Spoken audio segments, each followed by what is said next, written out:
Now we go with Filip Lindman. It says, I'm studying game development, and I will be searching for jobs after I graduate this summer. I have been trying to implement standards like optimization, technical showcase, and such, and I feel like I've done a decent job with that. The area where I want to improve the most, however, is texturing, as I feel like I've fallen a bit flat. I would appreciate some tips on how to improve future projects and critique my current ones. Thank you for taking the time, Abe. It means a lot. The only mode I'm most content is the Master Sword. Let's take a look. Okay, yeah. So this is a very common, I don't want to say pitfall necessarily, but very common thing that I see in portfolios. Philip, you are just doing swords. You are just doing swords. And you will never, ever, ever find a job opening that says looking for sword artists. That's not what's going to happen, right? They're going to be looking for a 3D journalist. They're going to be looking for a 3D modeler. They're going to be looking for a texture artist. So you need to show me other things. I know swords are very fun to do. I love doing weapons. But there's a little bit of a pitfall there with weapons, especially swords, axes, and things like that, spears, right, bows. They are relatively easy and fast to do, right? Like you can finish a sword or weapon in like 2 or 3 days, maybe like a week, 2 weeks if you want to go like super high in terms of quality.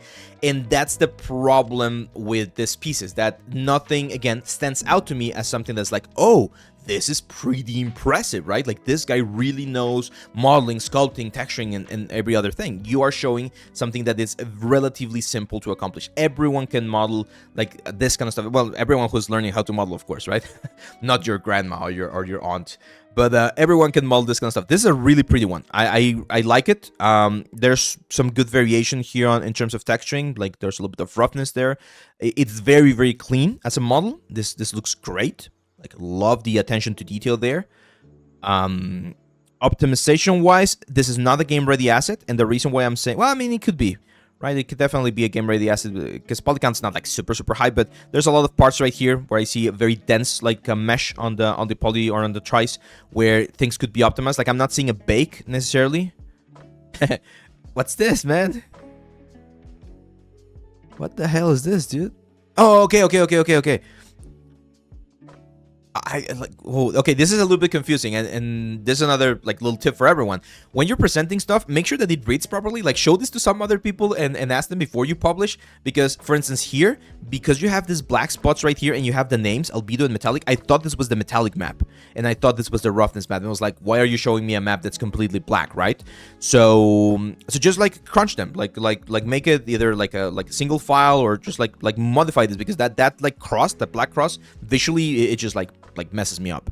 So this is fine. Ubisoft fine. Again, it looks like it's heavy on the poly count, but it's nice. I like it. I think this is it's a good one. I would not take this one out of your portfolio. CQC Torchbearer. Yeah, see, again, like the problem with this kind of stuff, it's that in terms of technical execution, it looks very simple. Like this is just a cylinder with a nice texture. This is just a cube with a couple of bevels. This is just extruded plane, right? So I'm not seeing anything that really tells me, oh, this is a super sick weapon. Same for this one. This one I will probably take out. Like the hilt doesn't even make sense. Like where are you going to be grabbing this thing? It's just like too small, or it's missing the hilt. I'm not sure if it's supposed to be this way.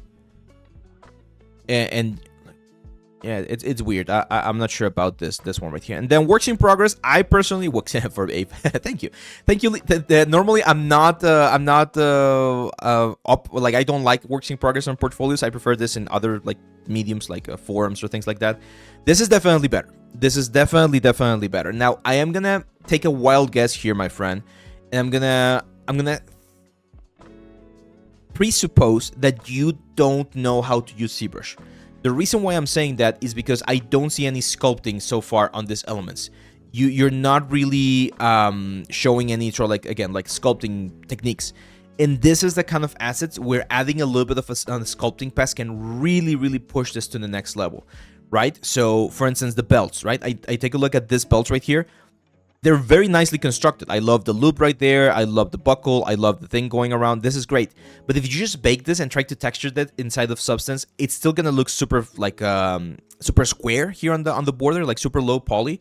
You always want to add like the wrinkles, the tension, some like metal edge. We're on the sculpting side of things, not just on the texturing, so that the silhouette of the model changes, right? You also need to optimize this. For instance, we cannot have these little small cables over here. Like those need to be baked down or something. It's gonna be like way too many polygons right there. So I like the fact that you're like this. To me, like if you show me, or right now that you're showing this as a whip, as a work in progress, I think this is a blocking. It's a very nice blocking.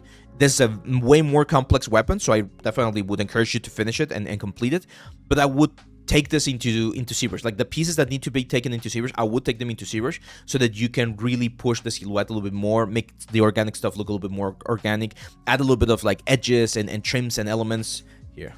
So this is a cube, very basic cube. Imagine you model this cube inside of a Maya, right? Just because this cube has a little bit of a bevel, it already looks a little bit more interesting than anything else, right? But if this is going to be a metal cube, one of the things that I can do is very simply just add a little bit of damage here on the corner, right? Just a little bit, not too much. Something like that.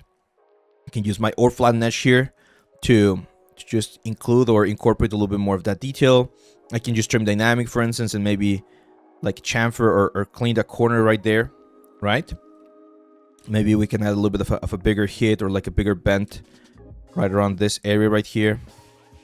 So this right here is a very common technique, and we do this for metals, we do this for wood, we do this for plastic. Every single element, every single asset that you have can benefit from having a little bit of this surface variation, right? It's a little bit of surface variation that we can incorporate just to make the whole thing look a little bit better. And you can, for instance, add like a couple of scratches. Okay, so this is the kind of stuff that I want to see on the high poly of those swords, my friend. Because if we don't add those elements, then it's just going to be like a very basic, super simple cube, and you don't want that. You want your stuff to really show me that you know the full pipeline. Once again, if you don't know ZBrush and you want to be a prop artist or any type of artist, you do need to learn ZBrush. Not necessarily ZBrush. You can learn to do this inside of what's the word? Inside of Blender with sculpting, but you definitely need to learn a little bit of this. Yeah, definitely. Like this. Thank you, Lindman, that you're here. So Filip, this is a good model. Like this is a great. Like if you show me this on, let's say, the first week of work. Like I'm not sure how long you've been spending on this, but if this is just like the first 10 or 20 hours of work on this piece, I'll be like, dude, this looks sick. Like if we can really give it the treatment of a AAA weapon with a little bit of sculpting and a little bit of everything, this is gonna look so freaking sick. I'm not sure if you checked the Substance Painter course as well. In that one, I definitely explore a little bit more of the information for texturing something like this, because we do the sword for door. I'm really proud about that sword, by the way. I printed it, but it broke. Need to print it again. But the point is, you can definitely get a lot out of this model. Like this model could be the first model of your new portfolio, but you need to learn sculpting. It's a fundamental that we do. And then after you finish this, my advice as a 3D instructor would be, don't do another sword. Do something completely different. Do an environment piece. The environment pieces are really good. For instance, a column, right? Let's imagine like a sci-fi column. So try to model a sci-fi column. Like go and look for a nice like concept art like this one and model it. Do like the optimization, everything, add a little bit of like, again, metal edge, or you could be like a stone column, right? Like an old, I don't know, like Mayan or Incan or Celtic or Viking, like whatever. Like just do something that requires a little bit more sculpting, because as a prop artist, like if you're or a 3D journalist, you are going to be using modeling and you're going to be using sculpting quite a bit. I would not recommend you try to do environment as a whole. I would try to push you a little bit more towards props. Props, I think, with the current skills that I'm seeing for you, would be the best or the safest bet for now. Because environment art, as we've mentioned before, it requires other types of technical skills involving the engines. And I'm not saying that you shouldn't go for that. If that's what you want, of course, go for it. I'm just saying that it's going to switch things up quite a bit. You're going to stop thinking about like modeling and sculpting. You're just going to think about like textures and vertex positions and like optimization and other ways. So if you want to focus on the modeling and texturing of things, props, and then like props, weapons, vehicles, all of this kind of stuff, it's a good mix.